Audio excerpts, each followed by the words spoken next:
कृषी विभागाच्या वतीने आज जळगाव शहरामध्ये रानभाजी महोत्सवाचं आयोजन करण्यात आलेलं आहे। आपण आता जळगावच्या मायादेवी नगरमध्ये आहोत आणि याच ठिकाणी हा रानभाज्यांचा महोत्सव या ठिकाणी भरवण्यात आलेला आहे। आपण जर बघितलं तर या रानभाजी महोत्सवामध्ये जवळपास 50 ते 60 पेक्षा जास्त वेगवेगळ्या पद्धतीच्या रानभाज्या या ठिकाणी विक्रीसाठी लोकांसाठी उपलब्ध करून देण्यात आलेले आहे आणि या भाज्या खरेदी करण्यासाठी या ठिकाणी सकाळपासूनच ग्राहकांची मोठी गर्दी झालेली पाहायला मिळते आहे। वेगवेगळ्या पद्धतीच्या रानभाज्या यामध्ये आहेत।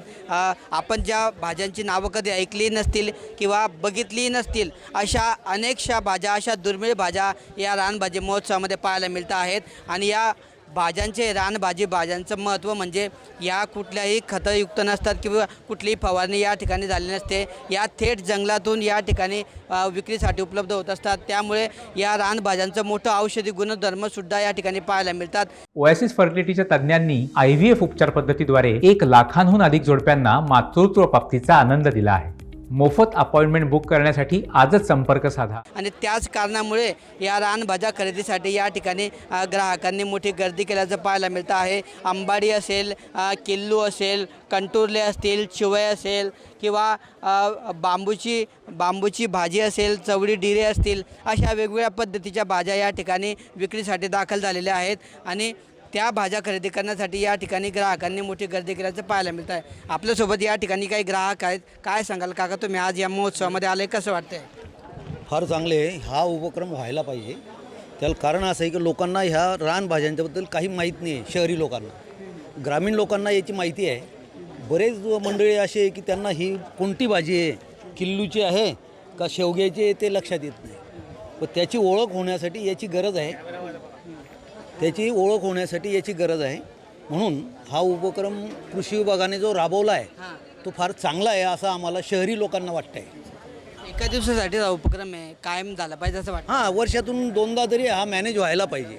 आदिवासी लोकांच्या म्हणजे माहिती होते याच्यात। आदिवासी लोकांना जी माहिती आहे, बरीचशी आयुर्वेदिक वनस्पती इथं आहे, त्याची कल्पना येते आणि चांगली ताजी भाजी लोकांना खायला मिळेल।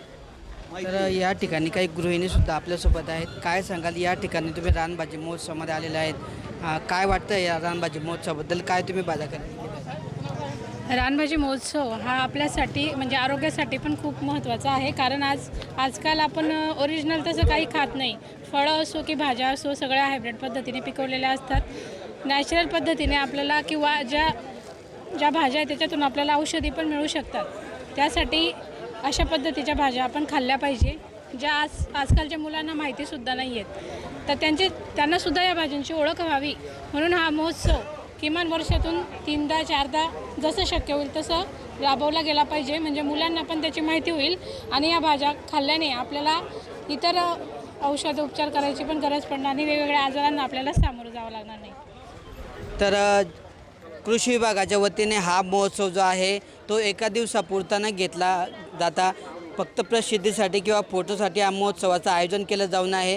तर वर्षभरामध्ये सातत्य या महोत्सवामध्ये असलं पाहिजे, जेणेकरून जे आदिवासी बांधव आहेत त्यांनासुद्धा विक्रीसाठी या ठिकाणी जागा उपलब्ध होईल किंवा बाजारपेठ उपलब्ध होईल। तर दुसरीकडे नागरिकांनासुद्धा रानभाज्या काय आहेत, रानभाज्यांची वैशिष्ट्य आणि महत्त्व जे आहेत ते पुढच्या पिढीपर्यंत पोहोचवण्यासाठी निश्चितच हा रानभाज्या महोत्सव हा खूप महत्त्वपूर्ण ठरणार आहे। किशोर पाटील, TV9 मराठी, जळगाव।